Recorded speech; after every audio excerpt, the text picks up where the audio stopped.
السلام علیکم خواتین و حضرات، یہ غزل جو آج ہم لے کر آپ کی خدمت میں حاضر ہوئے ہیں، یہ چھوٹی بہر کی غزل ہے اور مزے کی غزل ہے۔ اس میں کوئی بہت زیادہ مشکل الفاظ بھی نہیں ہیں، لیکن کہیں کہیں غالب کو نیا نیا پڑھنے والا اس میں الجھ سکتا ہے، تو ہم نے سوچا کہ یہ غزل بھی ہم آپ کے ساتھ آج کی محفل میں اس پر آپ کے ساتھ بات کریں۔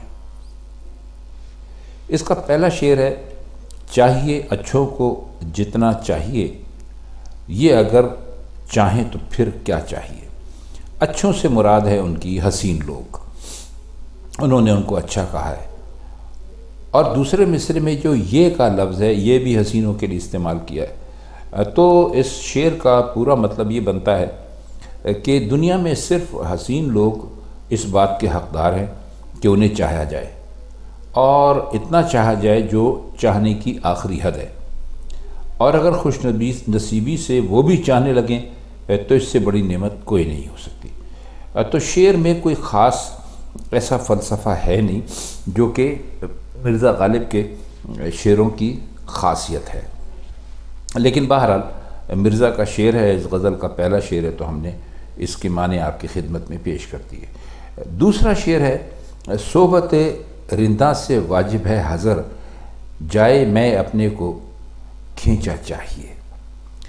حذر کا مطلب ہوتا ہے پیچھے ہٹنا یا رکنا یا پرہیز کرنا، اور میں بچنا کے ساتھ کھینچنا، یعنی یہ ایک طرح سے شراب پینے کا یا مہکشی کا ترجمہ ہے، مطلب وہی ہے شراب پینا۔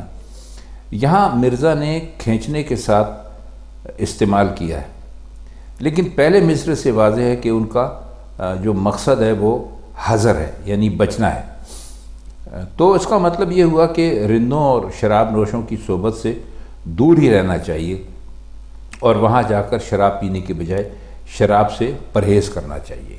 یعنی اگر کبھی آپ کو ایسا اتفاق ہو جائے کہ آپ رندوں کی یا شرابیوں کی محفل میں پہنچ جائیں اور وہاں آپ دیکھیں کہ ہر کوئی شراب پی رہا ہے، تو آپ کو اپنے کو اس سے جائے میں اپنے کو کھینچا چاہیے، یعنی اپنے آپ کو اس سے آپ کھینچ کر رکھیں، یعنی آپ دور رکھیں۔ تیسرا شعر ہے کہ ہوتا ہے جاننا یا خیال کرنا، اور دوسرے مصرے میں جو سمجھنا جو ہے اس کا مطلب ہم لیں گے سزا دینا یا مزہ چکھانا یا پرسش کرنا، پوچھنا کہ بھائی یہ کیا ہو رہا ہے۔ جب اس کا ہم مطلب کریں گے تو آپ کو انشاءاللہ تعالی یہ سارے الفاظ واضح ہو جائیں گے۔ تو کہہ رہے ہیں کہ اے محبوب، میں تیری چاہت کو ایک معمولی سی بات سمجھا تھا، میرا جو دل ہے وہ ایک بالکل ہی معمولی سی بات سمجھا تھا، یعنی اس کا خیال تھا کہ یہ کوئی ایسی خاص بات نہیں ہے جو مشکلات کا سبب بنے گی، لیکن ایک معمولی بات سمجھ کر اس نے یہ اتنا بڑا کام سنبھال لیا تھا۔ اب لازم ہے کہ اپنے دل کو اس حماقت کا مزہ چکھایا جائے۔ تو یعنی شعر اگر آپ اس طرح دیکھیں تو اس کا مطلب یہ کہ جو تیرا سمجھا، یعنی چاہیے کو تیرے سمجھا تھا دل، یعنی دل پہلے ہی سمجھا تھا کہ معمولی بات ہے، اگر عشق کر لیا جائے تو اس میں کوئی فرق نہیں پڑتا، وہ اتنا بڑا کام تھا وہ سمجھ ہی نہیں سکا، تو اب اس کو اس کی غلطی کی سزا ہمیں لازمی دینی ہے۔ ابھی اشارہ چاہیے۔ اب پھول کے کھلنے کو چاک گریباں سے تشبیہ دی جاتی ہے، کہتے ہیں کہ ہر کام قدرت کی مرضی کے مطابق کرنا چاہیے، تو بس جب تک پھول اپنا گریبان چاک نہ کرے تو شاعر کو بھی چاہیے کہ اپنا گریبان چاک نہ کرے۔ تو اس میں لطف یہ ہے کہ جو مجنوں ہوتے ہیں یا پاگل ہوتے ہیں ان کو ہمیشہ بہار کے موسم میں زیادہ، یعنی ان کے بیماری زور پر ہوتی ہے۔ تو عام قاعدہ تو یہ ہے کہ بہار آتی ہے تو درختوں میں شگوفے پھوٹتے ہیں، کوپلیں نکلتی ہیں، پھول کھلتے ہیں، آپ سے جانتے ہیں کیا ہوتا ہے۔ تو کہتے ہیں کہ تو بھی موسم بہار کے بغیر اپنا گریبان چاک مت کیا کر، اس لیے کہ اس کے لیے قدرت کی طرف سے بھی کوئی اشارہ ہونا چاہیے۔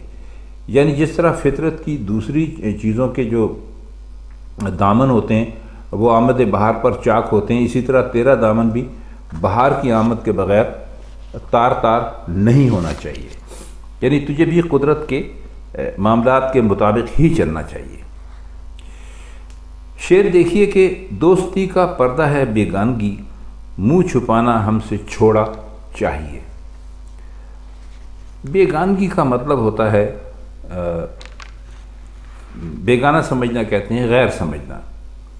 تو منہ چھپانا ہم سے چھوڑا چاہیے، چھوڑا چاہیے کا مطلب ہے یہاں پر آپ لیں گے چھوڑنا چاہیے۔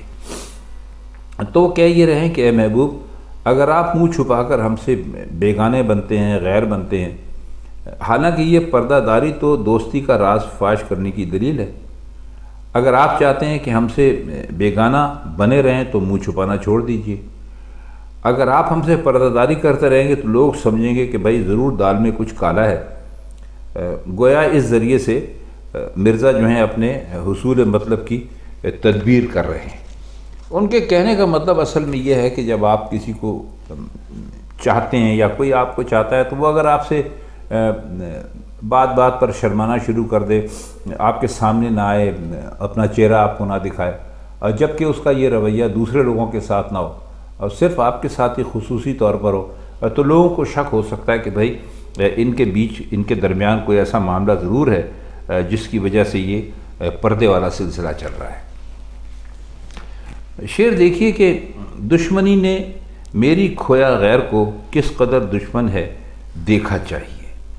کھونے کا مطلب آپ بہت اچھی طرح جانتے ہیں، گنوا دینا، اور غیر سے مراد ان کی یہاں پر بھی دشمن ہے۔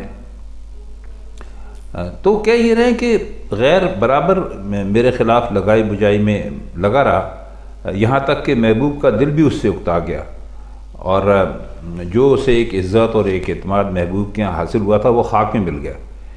یعنی میری دشمنی میں اس بیوقوف نے اپنا بھی بیڑا غرق کر لیا۔ تو دیکھیے اس کی دشمنی کا درجہ کہاں پہنچا ہوا ہے۔ اور یہ سچ ہے کہ جب انسان کسی کے ساتھ دشمنی میں اپنے بھی نقصان کی پرواہ نہیں کرتا تو یہ دشمنی کی آخری حد ہوتی ہے، کیونکہ دشمنی میں اپنی ذات کو بھی بھول جاتا ہے، اور یہی حقیقت مرزا غالب نے اپنے اس شعر میں پیش کی ہے۔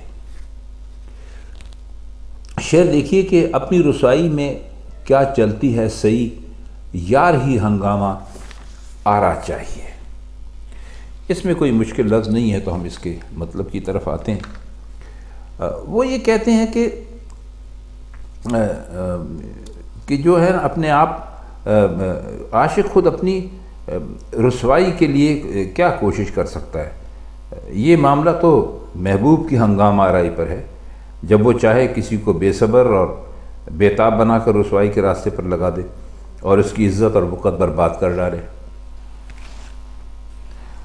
آخری شعر ہے کہ چاہتے ہیں خوب رویوں کو اسد، آپ کی صورت تو دیکھا چاہیے۔ خوب رو کہتے ہیں خوبصورت کو، اور خوب رویوں اس کی جمع ہے۔ تو کہہ رہے ہیں اپنے آپ سے مخاطب ہے کہ اے اسد، تم حسینوں کو چاہتے ہو، واہ ذرا اپنی صورت دیکھو، یہ اس قابل ہے کہ حسینوں کو چاہے۔ تو اپنے آپ سے مخاطب ہے کہ اے غافل، چاند سے چہرے والے دلرباؤں کو چاہنے والے آدمی کو بھی خوش وضع اور خوبصورت ہونا چاہیے۔ تو آپ اپنی ذرا شکل دیکھیں اور آپ پہلے ان حسینوں کو دیکھیں جنہیں آپ چاہنے کا دعویٰ کر رہے ہیں۔ تو خواتین حضرات، یہ تھی مرزا غالب کی ایک غزل، جس کے چند مشکل الفاظ کے معنی اور مطلب ہم نے آپ کی خدمت میں پیش کرنے کی کوشش کی۔ تو آج کے لیے بس اتنا ہی، آپ سے ملاقات ہوگی انشاءاللہ غالب کی کسی اور غزل کے ساتھ کسی اور محفل میں۔ تب تک کے لیے ہم آپ سے اجازت چاہتے ہیں۔ خدا حافظ۔